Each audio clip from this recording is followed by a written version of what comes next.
If you're new to the world of privacy and alternative operating systems, then you might have heard of an operating system called Tails. And considering that Windows is basically spyware first and an operating system second, that might sound really good to you. So just install Tails and turn the privacy dial all the way up, right? Well, it's not quite that simple. And this is because, Linux veterans, you already know this, but this is also for beginners. Linux distributions don't have to be one size fits all.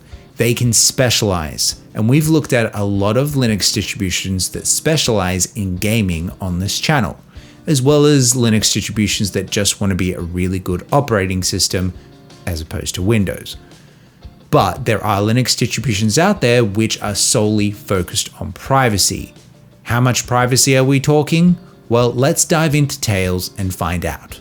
Downloading from the Tails website is super easy. It's just like the others, and they even have guides for each individual operating system depending on what you're on.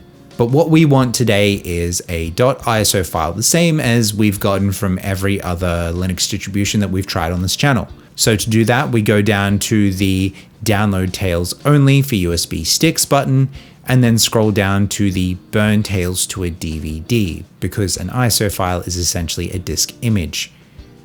Once we've got that, things are going to be a little bit different between you and I at this point, because what I'm going to show you today isn't what we've normally done. Normally we put a .iso file onto our Ventor USB, something that we've also looked at in our other Linux distributions, and then we boot onto what's called bare metal, which is your operating system is talking directly to the hardware in your computer with no middleman.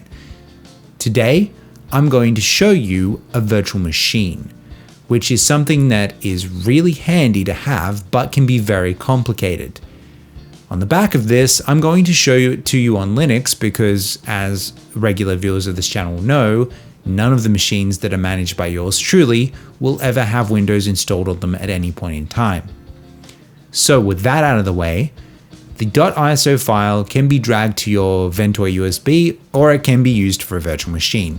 Here I'm using a program called Boxes, which does an excellent job at simplifying virtual machines, although it is specifically for Linux.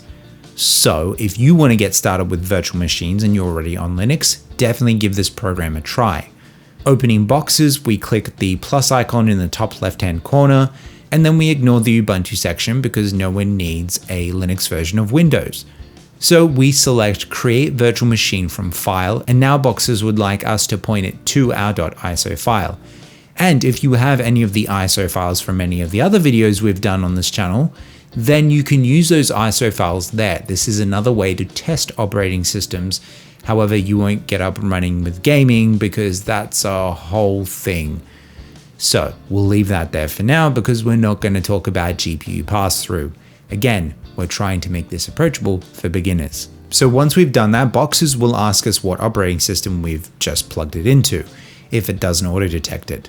It doesn't have Tails specifically, but it does have what Tails is based on. In order to find what an operating system is based on, we go to one of our favorite websites, DistroWatch, and we search for our operating system. Here we type Tails in the top left-hand corner, and we can see that Tails is based off of Debian.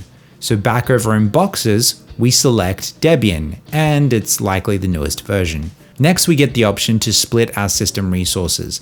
The golden rule is never to exceed half of your system resources. So if you have 8 GB of RAM, then don't use more than 4 GB.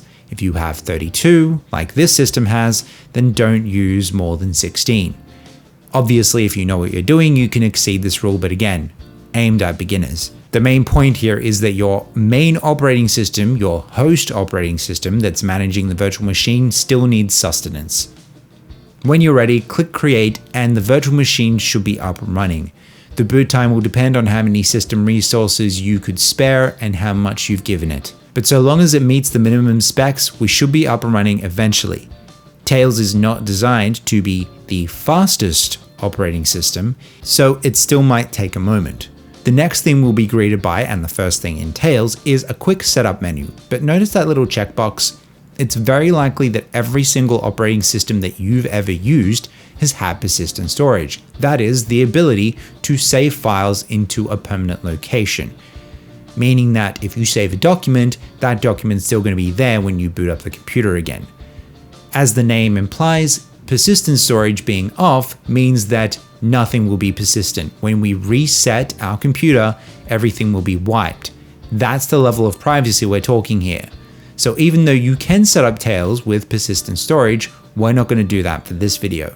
We're just going to click Start Tails. Now we move on to the rest of the setup process, which will again take a moment. So you can see why this wouldn't really be suitable for gaming, because you don't really want to have to re-download your game every single time you want to play it. The next window is the meat of our privacy hamburger. That is the Tor network. This is a privacy measure in which, in very simple terms, your internet traffic is sent through multiple relays to keep your location hidden. You only need to click connect and it'll get up and running.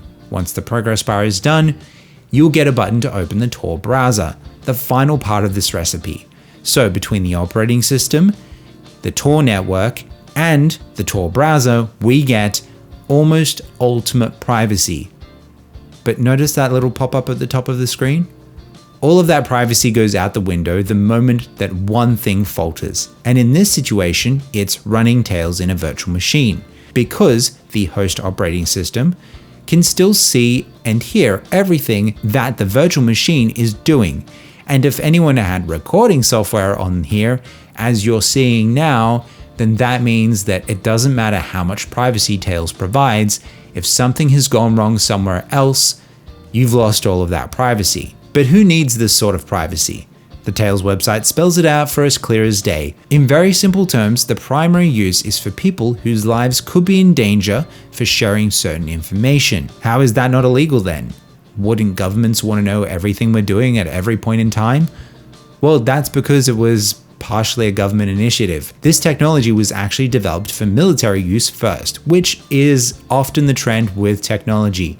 Things that we consider new today have been in the military for a very long time. Do you need Tails though? Most likely you probably don't, because your computer usage is probably not the sort of thing that will get you in trouble with a 3-letter agency. So when it comes to your own personal privacy, this is probably a few steps too far. If you just want to play games and watch some videos and do some light document work, but you want to get away from big tech, the best solutions are to install another operating system which does take care of all of those things. Simply by being away from Microsoft, your privacy has already increased dramatically. As for the people who need Tails, they already know who they are.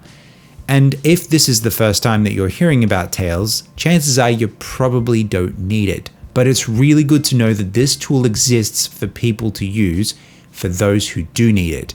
And you never know, with the way we're going these days, maybe Tails is going to become a lot more important for some of us who want to maintain some sort of anonymity on the internet, especially with those age verification laws coming in. But if you just need to get back your privacy away from big tech, switch away from Windows onto any alternative operating system, and if you're not ready to take that jump yet, then check out this other video where we discuss other ways that you can get back your privacy from big tech. But as for Tails, hopefully none of us will ever be in a life or death situation where this level of privacy is absolutely necessary.